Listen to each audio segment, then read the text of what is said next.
수치심. 우리는 수치심에 대해 어느 정도 안다고 생각합니다. 그도 그럴 것이 우리가 통상 수치심을 이해하는 기본적인 방향은 위키백과에 적힌 그대로입니다. 스스로를 부끄러워 느끼는 마음.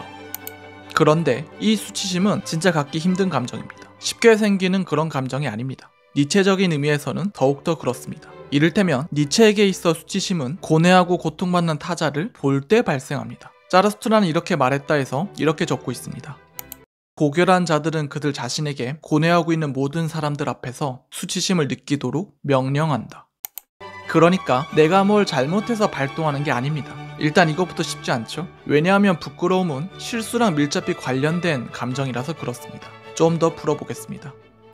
묻건대 부끄러움은 언제 발생합니까? 어떤 잘못을 저질러서 큰 망신을 당했을 때 발생합니다. 그러니까 기본적으로 뭔가를 잘못했을 때 발생합니다. 내가 뭔가 실수를 했을 때 그럴 때 발생하는 감정이 바로 수치심입니다. 즉 비난에 대한 두려움입니다. 그래서 혼자 있을 때는 이 수치심이 잘 생기지 않습니다. 이 감정은 굉장히 사회적인 감정이기 때문에 내 실수를 타자에게 들켰을 때 대부분 그럴 때만 발동됩니다.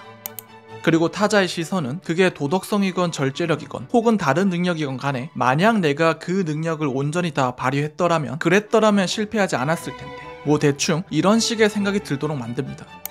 그럴 때 스스로를 자책하는 수치심이 생깁니다. 여기서 다시 니체의 수치심으로 돌아오자면 그래서 이게 자연스럽지 않은 겁니다.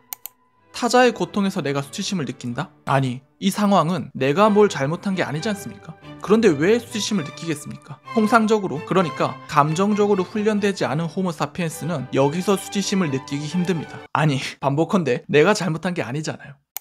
그렇다면 니체는 왜 이런 상황에서 수치심을 느끼라고 요구했을까? 이때 핵심 키워드는 고통입니다. 아픔과 고뇌, 묻건대 니체적 세계에서 이건 언제 발생할까요? 답변, 언제나 발생할 수 있습니다. 왜냐하면 니체가 보는 세계는 근본적으로 카오스라서 그렇습니다. 이를테면 우리가 코로나 팬데믹 같은 거 전혀 예측하지 못하지 않았습니까?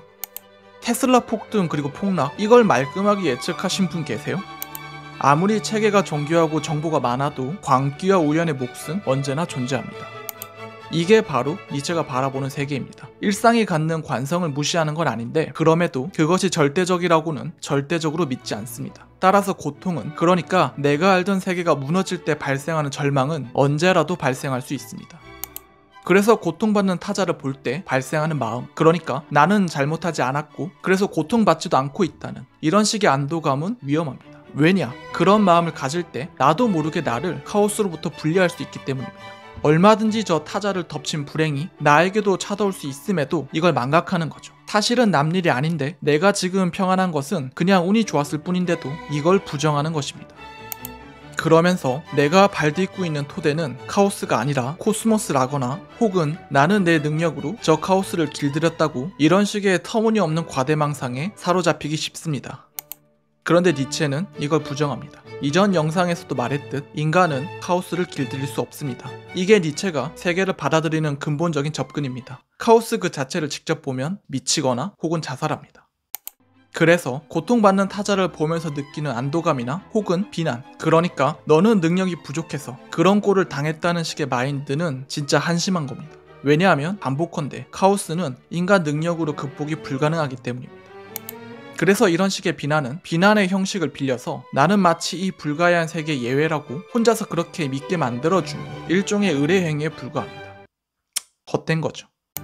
그래서 고통받는 타자를 함부로 비웃어서는 안 됩니다. 그런데 또 함부로 동정해서도 안 됩니다. 왜 동정하면 안 되는지는 이전 영상에서 밝혔으니까 궁금하신 분들은 다시 보는 거 추천드립니다.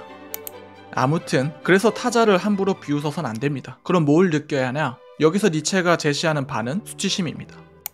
타자의 고통으로부터 본인은 자유로울 것이란 허위의식, 이걸 부끄럽게 여겨야 한다는 뜻입니다. 그런데 반복컨대 많이 어렵죠. 고통받는 타자를 봤을 때 인간 일반이 갖는 감정은 나는 예외라는 안도감 혹은 그걸 비난하면서 느끼는 저열한 욕망이 대부분인지라 쉽지 않습니다.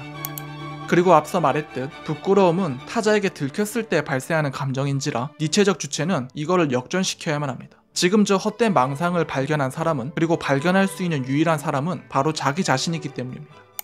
그래서 니체적 주체는 타자의 시선이 아니라 누구보다 자기 자신의 시선을 두려워하는 존재입니다. 그래서 굉장히 어렵습니다. 이런 이유에서 니체는 부끄러움과 수치심을 구분짓는 셈입니다. 또 같은 맥락에서 니체가 주어 수치심을 말할 때 그냥 느끼는 게 아니라 이 느낌을 갖도록 스스로에게 명령해야 한다 라고 세게 말한 것입니다. 부단히 단련해야 한다는 거죠. 수치심은 자연적으로 갖춰진 거라서 버튼 하나 띡 눌리면 자동적으로 휘리릭 발현되는 게 아니라는 겁니다. 어렵죠? 니체의 길은 가시밭길입니다. 그런데 너무 엄격한 것 같습니다. 아니, 숨 쉴 틈을 좀 줘야 되지 않을까. 그래서 좀 요령껏 걷는 방법이 좀 필요하지 않나, 그런 아주 범인의 생각을 가져봅니다. 이상 홍준성이었습니다. 이와 마칩니다. 총총.